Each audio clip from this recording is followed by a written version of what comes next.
زمانه دغه یو کوېسچن بار بار کېږي چې سلمان ته په څه باندې برخاست شوې. خبره داسې ده چې کله به مې غیر حاضرۍ کولې، ډیوټي به مې په شوق نه کول او بېسکونه به وم، نو هغه ټایم به ډیوټي مزه نه راکوله. چې کله مې ډیوټي شروع کړه په خیر آباد چوکۍ کې، زما ډیوټي به د شپې 10 بجې وي او سخت یخني و باران ورېدو، دا سپایانو بارک رابهېدو، په هغې کې نرۍ نرۍ اوبه راتلې او د تاڼېدار صاحب په کمره کې چې کوم دی ښه بستره، صوفا، ټي وي، ګیس، سلنډر هر څه برابر موجود و. تاڼېدار صاحب وځو، ما به چې خپل بارک ته سپیانو ته کتل، زما اړه به درد وکړو. ما هغه ټایم ډي پي او صاحب ته یو میسج وکړو چې سر راشه زموږ د سپیانو حال وګوره چې دا په کوم حال باندې ډي پي او صاحب رالو، زموږ د سپیانو حالات ته چې وکتلو بارک رابهېدو، نرۍ نرۍ څاڅکي پرې راتلو او د تاڼېدار صاحب کمرې چې ډي پي او صاحب ورغلو هغه ټوله ښه بیډروم زبردست ماحول یې جوړ کړی و. एकदम D P O से पागे बाने एक्शन वार्ड तानेदार से भी कम दे तानेदार ने अस्पाई गिरत तक को ऑर्डर वाले को और अस्पाई ने ठूला तानेदार पर कमर की उदको उता सुदगे माहौल की उद्देश्य पसबा च तानेदार से बैठ द पुलिस लाइन गेट में खता अस्पाई गिरत मा उदरे दो जेकटे वाचलो हर सड़े बच कम दे ड्यूटी रे पुलिस लाइन तरतलो बयान को तानेदारानु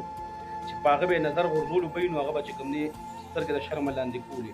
هغه زخم خو ما دغه په ځل کې پرې خودو. لاغې نه بعد بیا زما په حکیمات چیک پوسټ باندې ډیوټي او ډي پی او صاحب اډر وکړ چې ټولو شیشو والا ګاډي او دروي بغیر چیک به نه پرېږدي.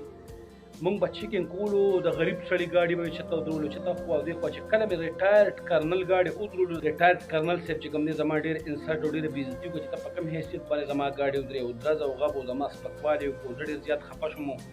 ریټایرډ کرنل ما ته هم نه درلود، بس لاړو ګاډي له ژنګ هوا ورکړو تښتېدو لاړو. په سبا چې کوم دی ډیوټي له لاړم نو چې کوم دی بیا مخامخ په سنټر دی د آرمي هغې ته دننه کړم، هغې را پسې راغله فوجان دې دننه کړم. زما نه به یې تپوسونه کولو دا تا څه کړي دي، دا خو ډېره غلطه کړې ده، زما یې ډېر انسلټ او بېزتي وکړه. بیا ما پسې خپلې محکمې والے پولیس راغلو چې سلمان راځه ډي پي او صاحب ته غواړي، زه یې د هغې سنټر نه راوکړم او ډي پي او صاحب دفتر ته یې بوتلم. ډي پي او صاحب زه په کوارټر ګارډ کې واچولم چې سلمانه تا مس بیهیویر کړی افسرانو سره. ما وې سر ما د اډر تعمیل کړی، مس بیهیویر مې څنګه کړی دی. نو هغه صاحب چې کوم دی زه کوارټر ګارډ کې واچولم، 15 شپږ ورځې ما په کوارټر ګارډ کې تېر کړې. د هغې نه بعد بیا رالم، زما په ناکهبندۍ باندې اډر وشو چې ناکهبندۍ باندې ودرېدم. تاڼېدار صاحب چې کوم دی ما سره د شپې ډیوټي وه. تاڼېدار صاحب چې ته سایکل فروش، چولې فروش، پنچر اچولو والا، رشکې والا، چې ته ټیکسۍ والا درولو، د هغه باقاعده چیکینګ به یې کولو. چې کله ما به د غټ سړي ګاډي ته لاس ووهلو، د ایم پي اې روډ، د ایم ان اې روډ یا چې تکړه سړي لاس، نو تاڼېدار صاحب وایي جانې پرېږده پرېږده ما له څه له کار ګورې، ما له څه له کار ګورې. زه د الله قسم خورم که په دې کې زه دروغ وایم نو تاسو به ما له څه راکړئ، حکومت به ما له څه راکړي، محکمه به ما له څه راکړي. نو په دې به دا خبرې به زما اړه ته پرېوتې وایي چې دا خو ډېر ظلم شروع دی چې ته چاپډي فروش، چولې فروش، د هغه باقاعده چیکینګ کېږي ښه پراپر طریقې سره، او چېرته یو تکړه سړی بغیر چیکینګ بغیر چې کوم دی ودرېدو باندې جانې تاڼېدار سره به ما خوله ووله. تاڼېدار صاحب به ما دی چې تا ما سره مس بیهیویر وکړو، د هغه په ما باندې کمپلین وکړه په پولیس سټېشن کې به چې سلمان مس بیهیویر کوي. نو زه به چې لاړم بیا به کوارټر ګارډ کې واچوم، د هغې نه بعد به چې بیا ما له بل ځای کې ډیوټي ولګولې، ما به چې داسې تکړه سړی راونیو.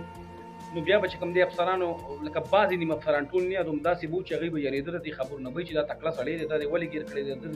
دې دې ولې ودرول. نو به بیا به ما سره تاڼېدار صاحب ایس ایچ او صاحب چې کوم دی خوله وواله او بدتمیزي به یې وکړه چې ته مس بیهیویر کوې، ما به زما کمپلینټ به پولیس سټېشن کې وکړو. پولیس سټېشن ته به چې رالم بیا به یې زه کوارټر ګارډ کې واچولم او زما نه به چې کوم دی اګریمنټ ټکټ کې او درز او غب او اخوا او دېخوا. ډېر زیات خفه شوم چې سلمان چابلي فروش، چولې فروش، سایکل چلولو والا، رشکه چلولو والا، دغه لپاره قانون ډېره لږ دی، دغه لپاره قانون سمه سره لمبه ده. او چې ته ایم پي اې ایم ان اې ګاډی چې ته غټ لیول والا سړی چې کوم دی ګیری که نه، نو بس د هغه لپاره د قانون دروازې ډېرې کمزور دي او ټک ټک باندې د هغه دروازې ماتېږي د قانون. نو په دې وجه به زما یو افسر سره لانجې راتلې، مس بیهیویر به کېدو. چند نیم کسان ما زما خلاف یو ځای شو، ما باندې چې کوم دی زما خلاف درخواستونه ورکړه، کمپلین ورکړو ډي پي او چې سر دې خو چې کوم دی کرمینل خلکو سره میلاو دی، فلانکي ډنګرې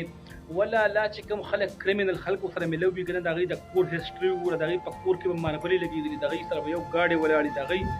لایف به ښه انټرټینمنټ لایف وي. راشه به زما د کور حالات ته ګوره که نه، زما خو خپله کمره سم نشته، الله بنده خدای مو تباه برباد کړي. که تاسو څوک دا خبرې کوئ د سلمان خلاف که نه چې ده به دا کړي، اکثر په کمنټو کې سلمان زیاتې کړی، ظلم کړی، ما څه زیاتې کړی، خو ما ته څه پته وه چې اسپی ولدار په صابون ولاړ ډیوټي کوي او چې وښویږي نو بیا څوک تپوس نه کوي. دا زموږ د محکمې ډېره غټه بدقسمتي ده چې یو کمزوري سړی اسپی یا ولدار هغه یو تکړه سړي ته لاس واچوي او تکړه سړی د هغه خلاف کمپلین وکړي، نو بیا زموږ خپل افسران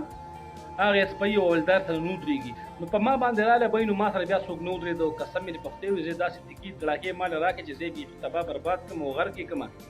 نو بیا زه ډېر زیات نا امیده شوم د یار څه نه ما چې مړه دا ظلم دی دا تورنګي ده دا مکمل چې کوم دی تباهي زموږ د عام ولس لپاره. زه د چا بدنامي نه کول غواړم، زه نه محکمې بدنامي کول غواړم، نه د افسرانو بدنامي کول غواړم، خو زه صرف دومره او دومره وایم چې هغه سپیان دي په زړه باندې لاس کېږي، کوم سپیان چې په سخته یخنۍ کې د بارک لاندې موجود وو، شپې تېرولو نرۍ نرۍ باران پرې راورېدو او ډي پي او صاحب چې راغلی هغه سپیان بیا د تاڼېدار په کمره کې ویده شو. کوم دی کوم خوا لاړه؟ دې خلاف خو ما یو خبره ونرېده، نه زه اپریشیټ کوم نه چې ته ما له خوا راغلی وایي چې سلمانه تا سره چې څومره څه شوي دي زیاتیات شوي دي سلمانه بالکل موږ تا سره ولاړ یو. هر سړی د خپلې نوکرۍ په غم درد کې هر سړی یېږي په ځان باندې وایي چې په ما باندې راغلی نو بیا به ما نه څه جوړوي دا خلک. انسانان فرشتي نه دي، ټیک شو زما غلطیانې به ډېرې وي خو زما څه داسې غلطیان نه دي چې زه د انسانانو وجنم د بل څه کوم. زما صرف دا غلطیان چې د افسر سره